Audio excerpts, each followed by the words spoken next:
Welcome to Brunswick Now. I'm your host, Megan Masser. Today, we'll cover a few things in Brunswick County you'll want to be sure to check out. First, we'll speak with Rick Perkins, representing the Holden Beach Ladies Club in their Mother's Day concert. Then we'll speak with Susan Line and Clarice Holden, who'll discuss the Brunswick Community College Foundation and this year's fundraiser. Finally, we'll speak with Robert Meeks, author of Childhood Revisited, a book about growing up in beautiful Brunswick County. Stay with us for the next half hour as we bring you Brunswick Now.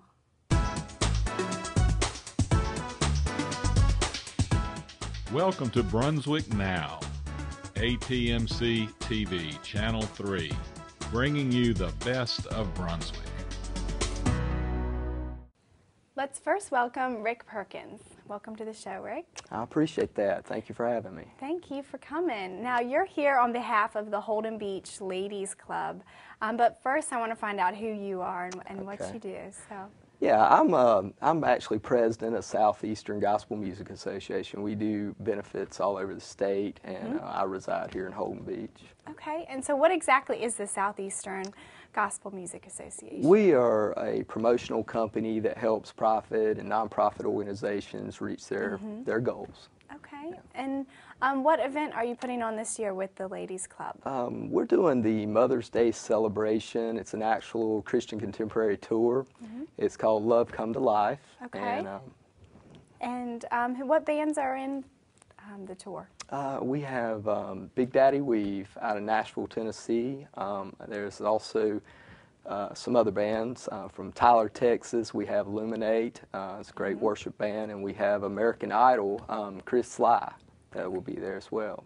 And Chris Sly, I've heard that he's helped write some songs, maybe? Yeah, he's actually co-written a song for Rascal Flatts, country music artist. Really? Yeah. Awesome. Yep. And what are you doing this event for? It's a benefit for the Holden Beach Ladies Club, and of course they do a lot of support here in Brunswick County for people in need.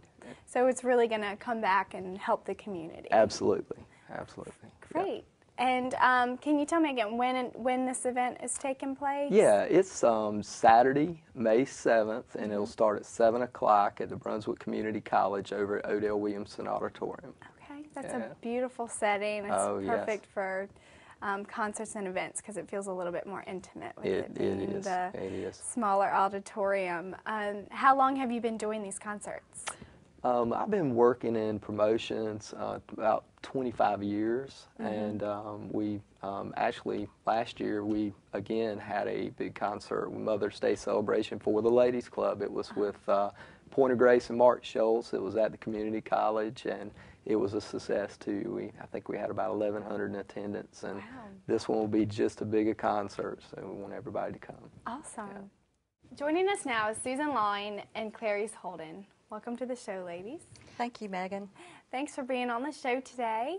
Now, first I want to find out a little bit more about each one of you. Susan, what do you do? Well, Megan, I work in the Office of Development at Brunswick Community College, and in our office, we serve as a liaison for the foundation to the college. In particularly, though, what I do is I raise money for scholarships for students at Brunswick Community College. Of course, we support programs at Brunswick Community College too, but our commitment and our emphasis is doing whatever we can do to make students successful at Brunswick Community College. And Clarice?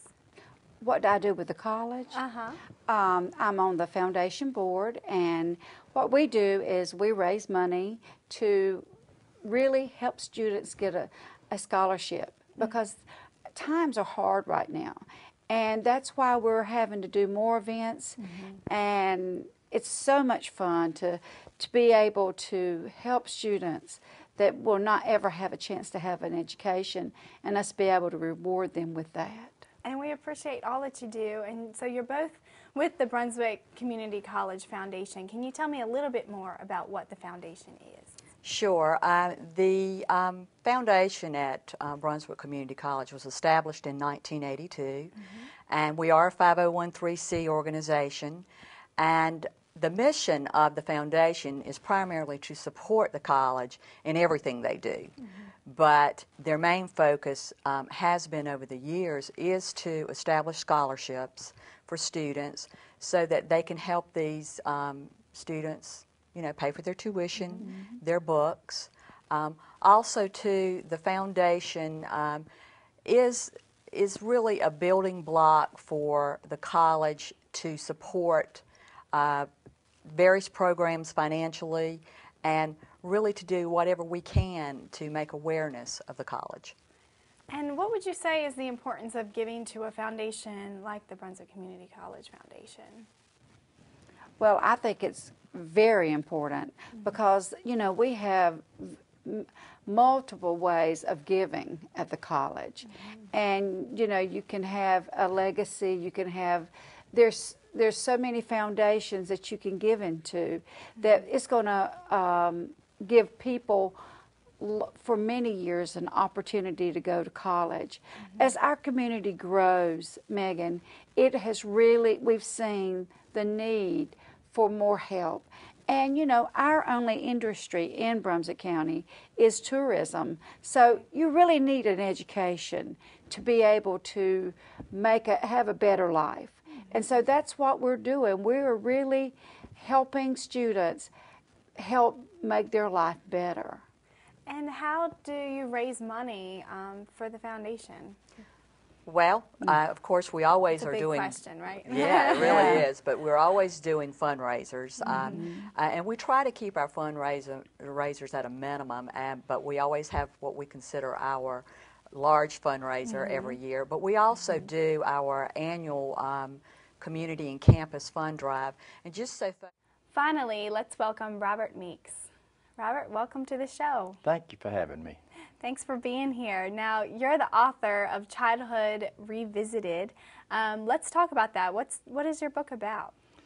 It's basically about the childhood I grew up in, probably your grandparents grew up in. We had nothing, so to speak, to occupy our time. So we played outside, and we had enjoyed ourselves. At night, they had to holler to bring us in the house because we were occupied having fun. Today, they've got technology. Every time you go to a restaurant, you don't talk to anybody anymore. And that's basically what it's about. It's just childhood of the 50s. And when did you begin writing this book? In 2009. It took me about 9 months to write it.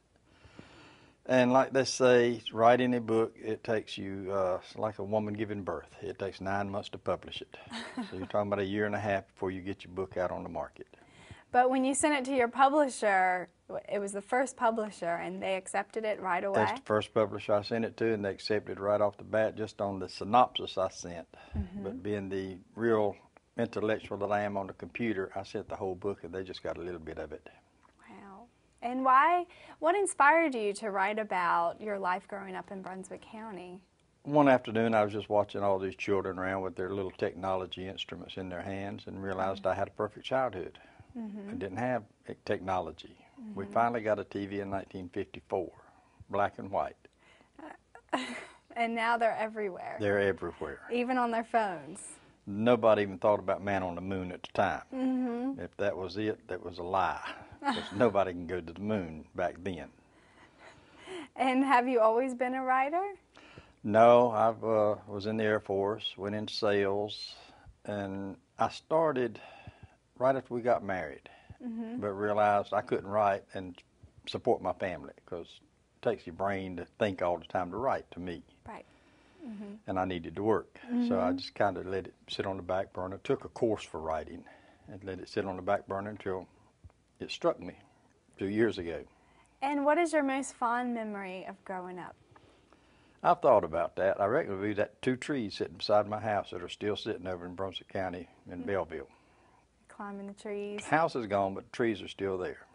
I would climb up to the top of those trees and jump from limb to limb like Tarzan did. You know, we had no fear. You're not real smart back then at 9 and 10 years old. I don't know. I remember doing that with my little cousins at my grandmother's house, jumping from tree It was to tree. fun. Well, we used to climb pine trees and sway back and forth till we hit the ground, and they would hold the pine tree. I would get off, and another person would get on and let it go, and they would swing back and forth.